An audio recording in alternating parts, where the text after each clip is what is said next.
Hey everybody, welcome back to the channel. Listen, I wanted to do this as a follow-up. About 8 months ago, we published a video on our experience with this Breville Barista Touch Impress machine. Now, full disclosure, we absolutely love it. I use it every single day. I make myself multiple coffees every day. And in the end, it's ended up saving me a lot of money from Starbucks as well. Listen, I didn't get fancy drinks at Starbucks. I got a drip coffee, but I got probably 2 every single day all the time, 7 days a week. So this has been a phenomenal value for us. But when you get a machine like this, right, the first thing you want to do is you want to do some of this fancy latte art. So I want to show you what you might expect if that's your journey. And I am not a barista. I'm just a home brewer that enjoys my coffee. And I want to show you kind of our experience going from horrible in the beginning to average and sort of passable to a little bit better. And I'm probably still not nearly good enough to compare it to anybody who's truly a barista. I am at a stage where I can impress my friends, serve them a cup of coffee after dinner, and they love it. And I enjoy drinking my coffee in the morning with this beautiful art on the top. So stay tuned. Let me show you our journey. I'm going to do is I've been recording these videos for, the last 8 months. We published that first video in February when we unboxed and set up this espresso machine. It's now the end of October, so 8.5 months or so. So I'm going to do a voiceover. I've been saving a bunch of these videos, and I'll just kind of walk you through what I learned, the experiences I had, and things you might try as you work on creating your own latte art. Whether it's with this machine or any other, milk frother, so you can make your own coffee drinks. All right, stay tuned. So in the beginning, we would just use the automatic milk setting, and you can see I'm doing my very first one here where, I've got my frothy milk, I'm shaking my hand around more like I have epilepsy than I'm trying to do latte art. But the idea was I'm trying to get something there, and I got a blob, and the next time I got a bunch of bubbles. It just didn't end up working out great. So I continued the journey, and each morning as I made my coffee, I'd set my phone up and I would try to pour this out. And you can see in this one I started to get at least a little bit of a noticeable difference, and I was trying to do a little bit of a push technique where I pour and push into the other one to create that sort of stepped approach. But it looks more like, well, that looks dirty. And then I've got another one here which I was attempting a wheat leaf, and it didn't look great. Again, continuing the journey here, trying to shake the thing back and forth a little bit, and you can see I just don't have any of the techniques, but these are the things I started doing. And again, you can see I'm pushing, pouring the coffee, and I'm pushing it down the side to try and get one circle of froth to push into the next one. And I've watched a ton of videos from online, and just never got it exactly right. This looks more like a blob, quite frankly. All right, next attempt here, and this is over a month or 2 period of time. And you can see it, again, same sort of thing. I'm trying to figure out how wiggling my hand will get me a little bit of a different trail, but just nothing great.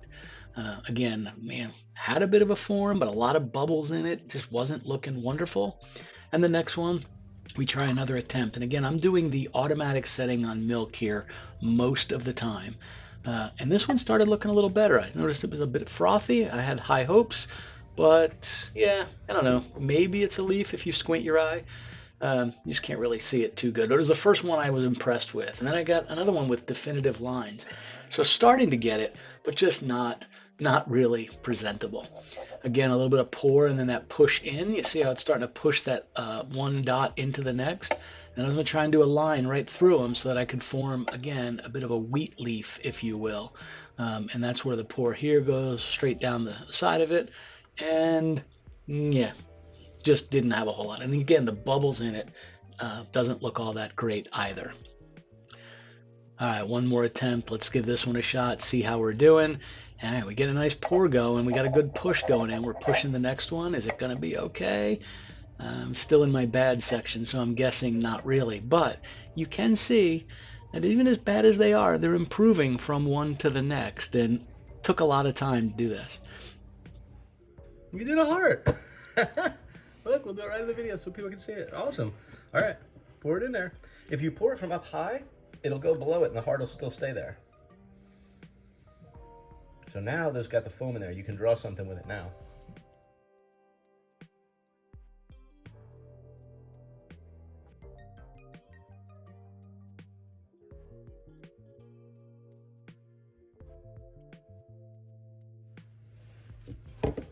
I mean, it's kind of pretty.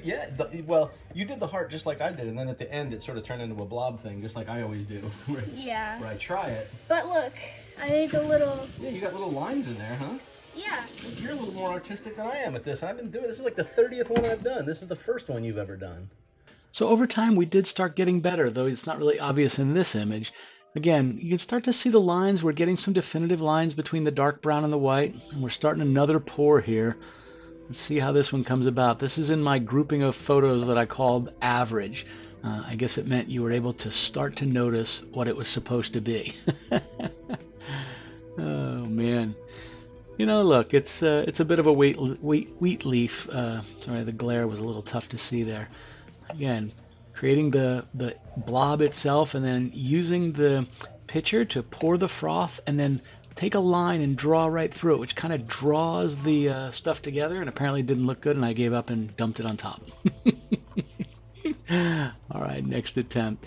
Again, pour, push in, pour, push into the next one, and then run a line down it. Let's see if this is going to sort of work a little bit. And all right, it's at least recognizable. I can see a couple of leaves, though it's not very detailed. All right, we're trying again here, and now I'm starting to play with some of the settings on the froth settings for the milk.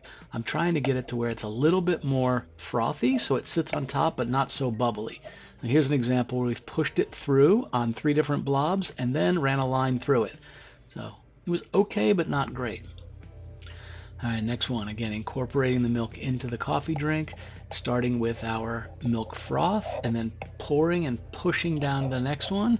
And then we're going to run our line right down it, lifting the pitcher up high so it sort of carries it down into the actual coffee itself. Now, not great, but when we turn it around, it's sort of noticeable. All right, let's go another shot here. And sorry, it looks like I'm a little bit out of focus, and it focused on the edge of the Breville instead of the cup I was pouring into. But again, a pour and then a push in, a pour and a little bit of a push in, and now a pour, and we're going to lift up high and run our line straight down it. That blends it together a little bit and gives us some definitive lines between the two. So starting to form. Another attempt here. Let's give it a shot. Same thing. We're incorporating. We begin to pour on the top of it. Again, pour our foam here, push forward. Pour our foam here, push forward just a little bit, and now we're going to pour our foam and raise it up high in hopes to carry it through all 3 of the previous foam logs. There you go. But it does taste good, I'll say that. All right, let's give it another shot here, and we're still working toward getting a little bit better at this. See, the wobble here is giving me a little bit of that definitive line between the brown and the white, which is a nice sort of look, but again, didn't work great. And you can see how when raising the pitcher up higher, it starts to carry through, and I gave up and made a cloud.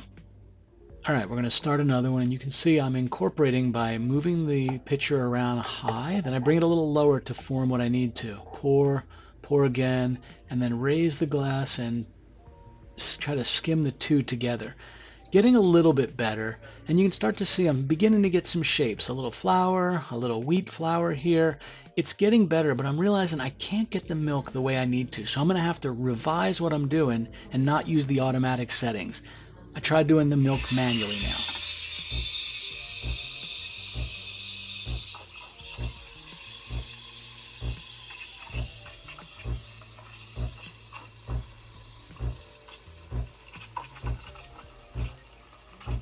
So while I'm manually frothing this milk, I'll tell you the reason I did that. I noticed that I was just unable to get the milk the right consistency to always sit on top of the coffee.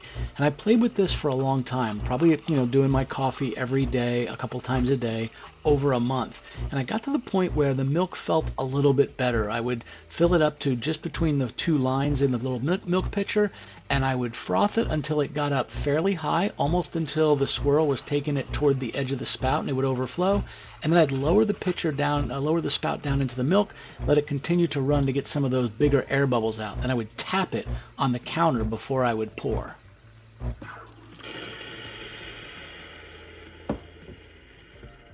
I will say doing the frothing manually made all the difference in the world. I would begin to pour it in, and I could automatically see the definitive difference between the bright white and the tan and brown coffee, and you could see the way it forms differently on the top.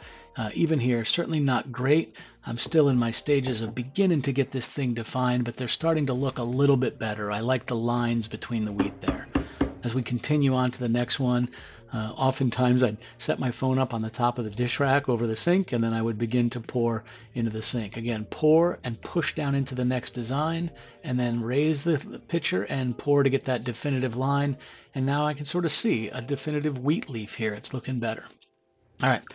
Doing another one in a little small cup here. And again, the thought was, can I do it in this cup as well? And the answer was yes. Certainly not as big of a design, but I was impressed with the way this looked, despite the fact that I poured this down the side of the coffee cup. That is a tiny little cup right there, but pretty impressive looking, and I liked it. All right, we continue on.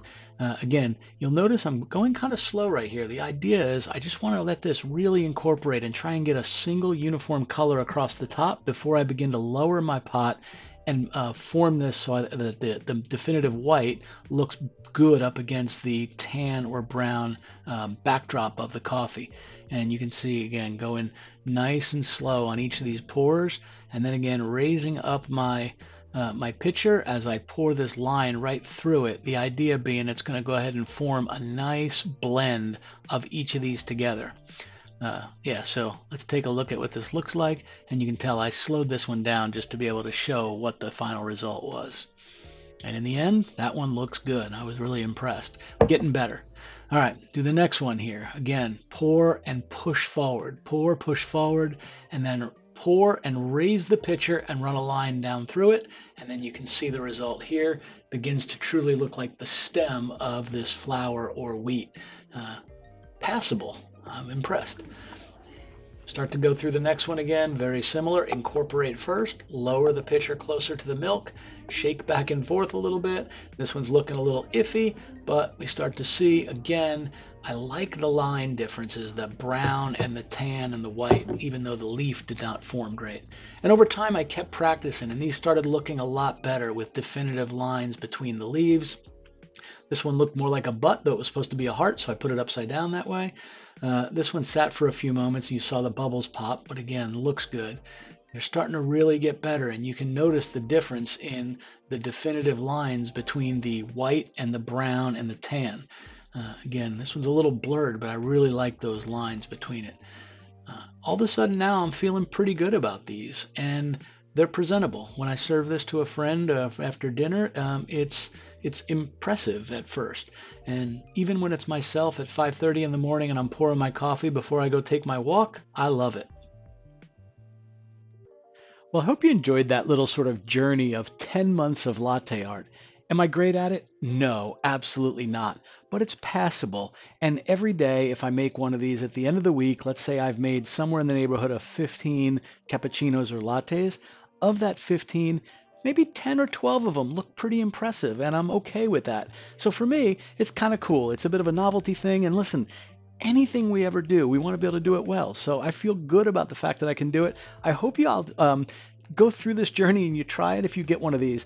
You know, if you're like me, you went online and you watch these videos from, all these baristas that do this, and you realize that these baristas are pouring hundreds and hundreds and hundreds of coffees a day. The average person, we're doing 1, 2, or 3 a day, and it takes a long time to get up to speed. But if I'm going to have this machine, I want to know that if I want to put a nice little bit of art on it, I can. So I'm certainly not skilled at it. I have a ton to learn.